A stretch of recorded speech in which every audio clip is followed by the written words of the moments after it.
Hello, welcome to my channel. My name is Grace, and I was tagged by the BookTube Goddess to do her original tag based on 70s sitcoms. So, I'm excited. All right, thank you, Goddess, for tagging me in your original tag video. So basically, the BookTube Goddess picked like 6 70s sitcoms and took an aspect of each one of them and then paired a book with it that matched with that aspect of the sitcom. So, the very first 70s sitcom is The Mary Tyler Moore Show.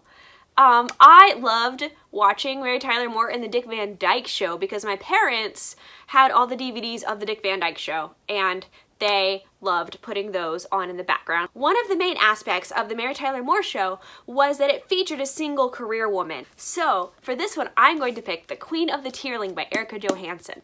Kelsia is the main character, and she is the queen of the tierling, but she was raised in hiding for the whole first part of her life. And then when she comes of age and turns 19, it is time for her to take on her throne and to take on her responsibilities as queen. So I feel like Kelsia as Queen of the Tierling counts as like a single career woman. Yeah, because she's a queen. That's a career, right? Being a queen, that's a career, kind of, right? Sitcom number 2 is MASH. MASH stands for Mobile Army Surgical Hospital, and I believe it took place during the Korean War. I'm actually going to pick Manon and her 13 for the MASH prompt. Manon herself makes so many sacrifices for Astern and like all of her 13. Manon and her 13 just remind me so much of like this unit working together in the middle of this war, and they fight together and they fly wyverns together and they train together and they practice together and they fight together, they sacrifice together. And it's just beautiful. I love Manon and her little unit of 13. So, sitcom number 3, Chico and the Man. Chico is the main character, and he goes to work for this old, gruff, slightly racist businessman. And at the beginning of the show, their relationship is really strained because of the racism and the kind of the negative perspectives that they each have of each other. And then by the end of the show, though, they end up with like this kind of almost father-son bond or mentor kind of sort of bond. And for that one, I'm going to go with Saga by Fiona Staples and Brian K. Vaughan. The two main characters in Saga are from completely opposite cultures. And these two cultures are actually at war, and they hate each other and they don't get along. However, they fall in love and they end up having a child that is a mixed race child between the two different cultures. And so basically these two characters have to go on the run as a family because both sides are now trying to kill them because they had this mixed race child.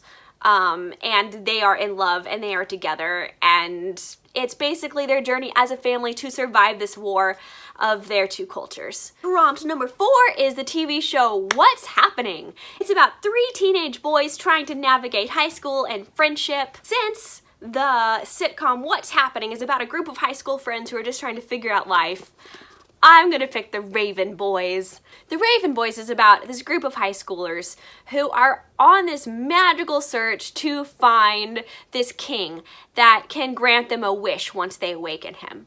And Blue Sergeant is one of the main characters, and she is clairvoyant. And then Gansey is just like super rich, and Adam can talk to the forest, and Ronan can pull things out of dreams, and they all have like this special magical ability, and they're all friends. And this is like the most beautiful, funnest friend group I have ever read about, and I absolutely love them. So I think the Raven Boys is gonna be the perfect pick for the TV show What's Happening. 70s sitcom number 5 is the show Barney Miller, about this team of New York detectives all that are led by a guy named Barney Miller. The show Barney Miller had Asian representation in it, and that's why the BookTube Goddess picked Barney Miller to be in this tag. So I'm gonna pick a book with Asian representation, and that's gonna be American Panda by Gloria Chow. This book was so cute. So I think reading this book really helped me understand Asian culture and my community as a whole even so much better, and even have a value for why certain people think the way that they do and believe that the way that they do and have and hold the ideals that they have. So the main character is a freshman at MIT and her parents want her to become a doctor. However, she has other life plans. She really wants to become a dancer, which isn't really in her parents' perfect plan for their, you know, perfect daughter, right? And so basically the main character, in this book, the main character just struggles with honoring her parents, but still having to make her own decisions and still wanting to be her own person and have her own dreams, but still be true to her culture and true to like the wishes and demands of her parents. The very last one, number 6, is a TV show called Soap, and I think it's a TV show that just kind of makes fun of soap operas, and it's about 2 sisters, and it sounded like one of the sisters was rich and one of the sisters was poor. So for that one, I am going to pick Truth Witch by Susan Dennard. It is about 2 sisters, Safi and Isolde. They are not blood sisters, but they are thread sisters. So basically, they are tied together by this magic and by the way that the magic system works in this world to kind of be able to sense each other and stuff like that. So Safi is a truth witch, and she has this magical ability to discern truth from lies, whereas Isolde is a thread witch, and she has the magical ability to discern the threads that tie everything together and these threads that come off of people, and she can kind of understand the world that way. And I love this book because each one of the sisters has their own magic system that is created just for them.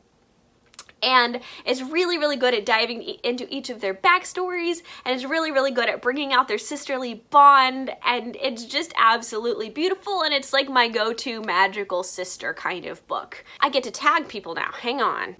I'm tagging Mahalia from Nerd It This Way. I really want to see your take on this one. I am also tagging A Beautiful Chaos of Books. I love her energy that she has in her channel. And I'm tagging Michelle from Michelle Loves Books. Thank you so much for watching this video, everybody. Go watch BookTube Goddess's original video because it's really fun and edited really well. Perfect, beautiful BookTube Goddess style. And I'll leave the link in the description box below. If you're new to my channel and you haven't hit the subscribe button yet, definitely hit that subscribe button. That way I can see more of your face and you can see more of my face, and we can definitely be friends. I love you. You're so freaking beautiful, and I will totally see you in the next video. Bye!